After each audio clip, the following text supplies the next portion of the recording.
Assalamualaikum warahmatullahi wabarakatuh.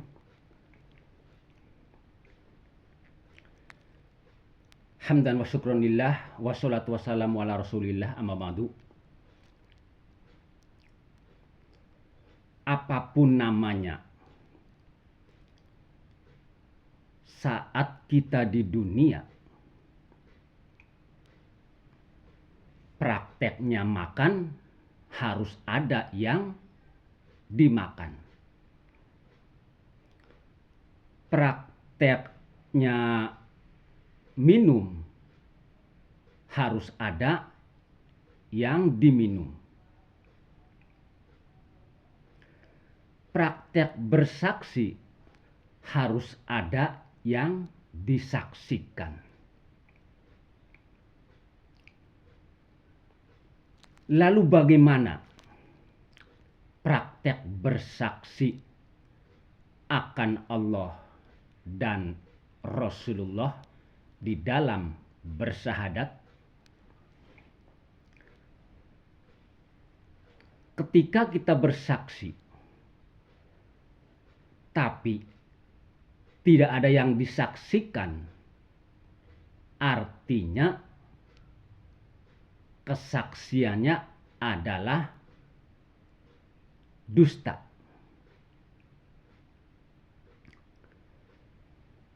Sesuai rumus, untuk mengenal Allah mesti lewat Rasul. Dan untuk mengenal Rasul mesti lewat wujud daripada seorang manusia yang disebut ulil amri, tapi yang minkum. Untuk mengenal Allah mesti lewat Rasul, dan untuk mengenal Rasul mesti lewat wujud ulil amri minkum.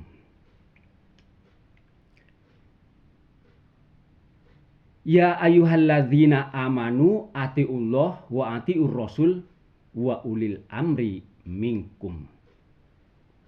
Quran surat An-Nisa ayat 59.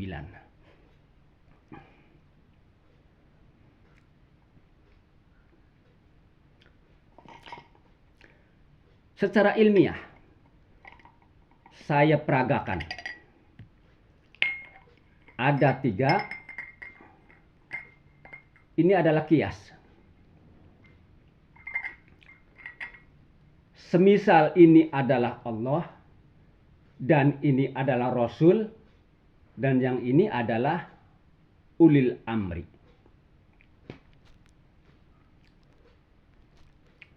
Tidak mungkin bisa mengenal Allah tanpa lewat Rasul. Dan tidak mungkin mengenal Rasul tanpa lewat ulil amri minkum.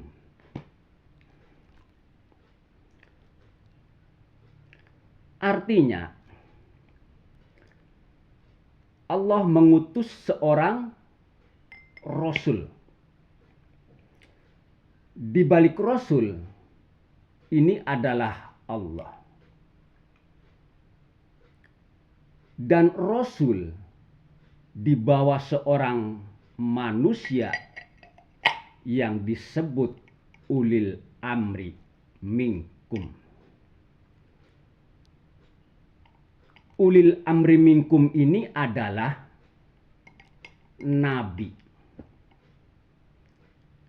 Di zaman kenabian ulil amri minkum adalah nabi. Tapi di zaman setelah nabi, ulil amri minkum ini adalah seorang yang diwarisi nabi, yaitu al ulama warasatul ambiya atau waliya mursyida.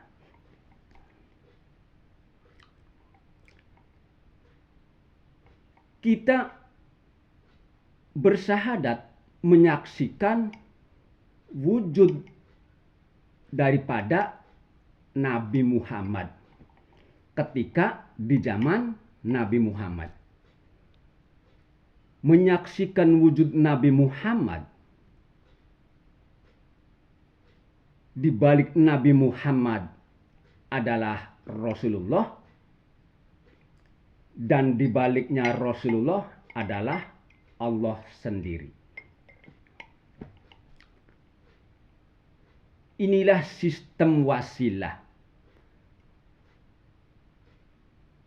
Bersyahadat menyaksikan Allah dan Rasulullah itu mesti lewat sistem wasilah. Untuk mengenal Allah lewat Rasul, dan untuk mengenal Rasul lewat ulil amri.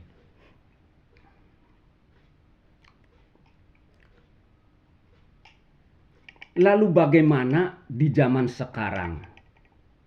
Bukankah kita tidak sejaman dengan Nabi? Kita harus menyaksikan seorang yang diwarisi Nabi. Seorang pewaris Nabi. Kalau Nabi wariskan kepada seseorang, kalau Nabi wafat, ini yang diwariskan oleh Nabi, yaitu Rasul. Di balik Rasul ada Allah. Kalau Nabi mewariskan kepada al-ulama warasatul anbiya, artinya isinya seorang ulama pewaris Nabi sama dengan Nabi, yaitu Rasulullah, utusan Allah. Tapi tidak boleh disebut Nabi, tidak boleh disebut Rasul. Al-Quran surat An-Nur ayat 63 tidak boleh menyebut dengan sebutan Rasul. Artinya Rasul itu akan selalu ada, tapi tidak boleh dengan sebutan Rasul. Karena Rasul itu adalah nur Allah atau gelombangnya Allah. Rasul ini bukanlah manusia, tapi karena Rasul menempati manusia, maka wujud Rasul serupa dengan manusia. Logikanya begini. Presiden itu bukanlah manusia, tapi karena presiden menempati Pak Harto, maka wujud presiden itu serupa dengan Pak Harto. Ketika Pak Harto telah selesai ataupun wafat, maka presiden itu akan terus berlanjut menempati yang lainnya. Dan sekarang menempati Bapak Prabowo. Dan setelah menempati Bapak Prabowo, setelah selesai Pak Prabowo-nya menjabat presiden, presiden ini akan terus berlanjut. Seperti itulah logikanya. Ibarat air. Kalau air wadahnya botol, maka wujud air serupa dengan botol. Kalau air dipindah ke gelas, maka wujud air serupa dengan gelas. Kalau dipindah airnya ke panci, maka wujud air serupa dengan panci. Tapi isinya adalah air yang sama. Sekian dari saya, mohon maaf yang sebesar-besarnya. Ilah yang tamaksud di waridoko matlubi. Assalamualaikum warahmatullahi wabarakatuh.